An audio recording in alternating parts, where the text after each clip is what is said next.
আমাকে অবাক করে দিয়ে মা রুই মাছের মাথাটা তুহিনের থালায় তুলে দিল।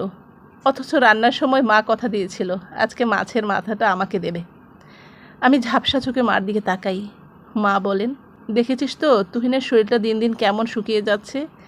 এছাড়া দেখলি তো এত পড়াশোনা করেও তুহিন প্রথম সাময়িক পরীক্ষায় অঙ্কে ফেল করলো। আমি মার চোখে চোখ রেখে বলি, আমিও তো গত পরীক্ষায় ইংরেজিতে 26 পেলাম। কই আমাকে নিয়ে তো তোমরা ভাবলে না। মা এবার কণ্ঠস্বর পাল্টে নিয়ে বললেন, সংসারে একজন ছেলের সাথে একজন মেয়ের কখনো তুলনা হতে পারে না। তুই তো আর কয়েকটা বছর পর অন্যের ঘরে চলে যাবি। অন্যদিকে তুহিনকে ভবিষ্যতে এই সংসারের দায়িত্ব কাঁধে নিতে হবে।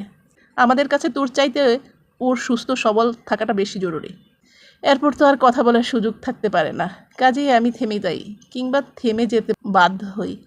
তুহিন বিশেষ কৌশলে মাছের মাথাটা কেন্দ্রস্থল থেকে মুখের ভেতরে সুরুত সুরুত করে থলে থলে মগজে টেনে টেনে নেয়। আমি সকলের অগোচরে চোখের কোণ মুছি। আমি সাবিনা, মুদি দোকানি বাবার 5 সন্তানের মধ্যে আমার অবস্থান মেজ। আমার বড় বোন শাহানা আপা। আপা ইন্টারমিডিয়েট 2nd ইয়ারে পড়ছে। বাকি 3 জন তুহিন, রাশেদ এবং বাচ্চু। আমাদের সংসার আর অভাব সবসময় পাশাপাশি চলে। অতিবৃষ্টি, দীর্ঘ বন্যা কিংবা অনাবৃষ্টি হলেই আমাদের সংসারে আলগোছে অভাব ঢুকে পড়ে। তখন বাবা ধার দেনা করে সংসার চালায়। কাজে আমাদের থালায় বছরে খুব কম সময়ে রুই মাছ ওঠে। কখনো বছর পার হয়ে যায়, আমরা রুই মাছ চোখেই দেখি না। যদিও বা কখনো বাবা রুই মাছ আনেন, তখন মা রুই মাছের মাথা দিয়ে মুড়িঘণ্ট রান্না করেন। কেননা আমাদের বাবা মুড়িঘণ্ট খুব পছন্দ করেন। বাকি সময়টা আমার মা প্রত্যাশা আকাঙ্ক্ষার মৃত্যু ঘটিয়ে মাছের মাথা তুহিন, রাশেদ কিংবা বাচ্চুর থালায় শোভা পায়। আমি মেনে নেই, কারণ আমি মেয়ে। মেয়েদের মেনে নিতে হয় কিংবা মানিয়ে নিতে হয়। সম্ভবত আমি ভালো সময়ের অপেক্ষা করি। আমি হয়তো ভাবি একদিন নিশ্চয়ই ভালো সময় আসবে। মা আমার গা মাথায় হাত বুলিয়ে দিতে দিতে ছলছল চোখে বলবে, তুই তো মেয়ে, আর তুই তো জানিস মেয়েদের ছাড় দিতে হয়।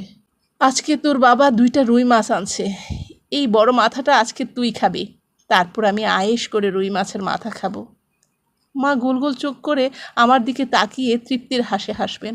কিন্তু বাবার ঘরে আমার আর সে স্বপ্নই থেকে যায়। ডিগ্রি 1st ইয়ারে থাকতে পাশের গ্রামের মাস্টার বাড়ির ছোট ছেলের সাথে আমার বিয়ে হয়ে যায়। আমার শ্বশুর বাবা স্কুল শিক্ষক ছিলেন। আমার স্বামীও তার বাবার মতোই গ্রামের স্কুলের শিক্ষকতা করতেন। আমার স্বামী জহিরুল ইসলাম একজন নিখাদ ভদ্রলোক এবং নিরীহ প্রকৃতির মানুষ। শ্বশুর বাবার ইচ্ছা আকাঙ্ক্ষায় শ্বশুরবাড়িতে এখনও যৌথতা টিকে আছে। সামগ্রিকভাবে শ্বশুরবাড়িতে অর্থের অভাব নেই। তার বড় 4 ভাইয়ের তুলনায় আমার স্বামী নিতান্তই স্বল্প আয়ের মানুষ। এ নিয়ে অবশ্য আমার মধ্যে কোনো আক্ষেপ নেই। শ্বশুরবাড়িতে মাঝে মধ্যে রুই মাছ আনা হয়। এছাড়া কোনো অনুষ্ঠানের আয়োজন করা হলে রুই মাছের ছড়াছড়ি পড়ে যায়। এখানেও আমাদের বাড়ির মতোই পুরুষের থালায় রুই মাছের মাথা শোভা পায়। ভাগ্য ভালো থাকলে মাঝে মধ্যে ছেলে বাচ্চাদের থালাতেও মাছের মাথা উঠে আসে, কিন্তু মহিলাদের ভাগ্যে মাছের মাথা জোটে না। এটাকে খুবই সাধারণ একটা বিষয় বিবেচনা করে এ বাড়ির মহিলাগণ তা মেনে নেয়। আর আমি তো এ বাড়ির নতুন বউ। কাজেই আমার মধ্যে সচেতনভাবেই একটা আকাঙ্ক্ষার মৃত্যু ঘটতে থাকে। আমি আবার মেনে নেই কিংবা মেনে নিতে বাধ্য হই। এর মধ্যে আমাদের জীবনে 2 কন্যা সন্তান আসে। আমারও বয়স বাড়ে। একটা সময় আমি রুই মাছের মাথার কথা হয়তো ভুলেই যাই। বেশ কিছুদিন ধরে আমার জ্বর। গ্রামের ডাক্তার দেখিয়ে কোনো উন্নতি হয় না। আমি আর তিনি ডাক্তারের চেম্বারে বসে থাকি। ডাক্তার দেখাতে দেখাতে দুপুর গড়িয়ে বিকেল হয়ে যায়। অতঃপর দুপুরের খাবার খাওয়ার জন্য আমাকে নিয়ে এসে একটা হোটেলে ঢোকে। পাশের একটি টেবিলে একজন লোক রুই মাছের মাথা দিয়ে ভাত খাচ্ছেন। আমার মধ্যে সেই পুরনো ইচ্ছা আকাঙ্ক্ষা আবার জাগ্রত হয়ে ওঠে। আমি লজ্জা শরম পাশে ঠেলে দিয়ে বলি, আমি রুই মাছের মাথা দিয়ে ভাত খাবো।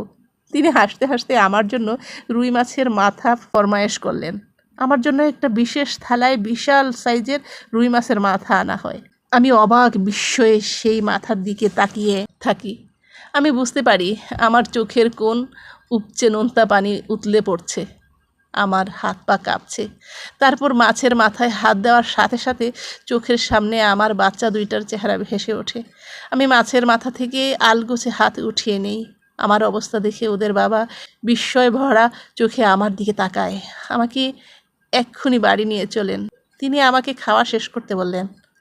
আমার একটাই কথা, আমি খাবো না, খেতে পারবো না, আমাকে আপনি বাড়ি নিয়ে চলেন।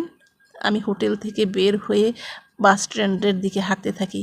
তিনি পেছন পেছন আমাকে ডাকছেন। আমি আরও দ্রুত হাঁটতে থাকি। সব কিছু পেছনে ফেলে আমাদের বাস ছুটে চলেছে, আর আমি তার বিশ্বস্ত কাঁধে মাথা রেখে মাতৃত্বের নোনতা জলে ভাসতে থাকি, লাগাতার ভাসতে।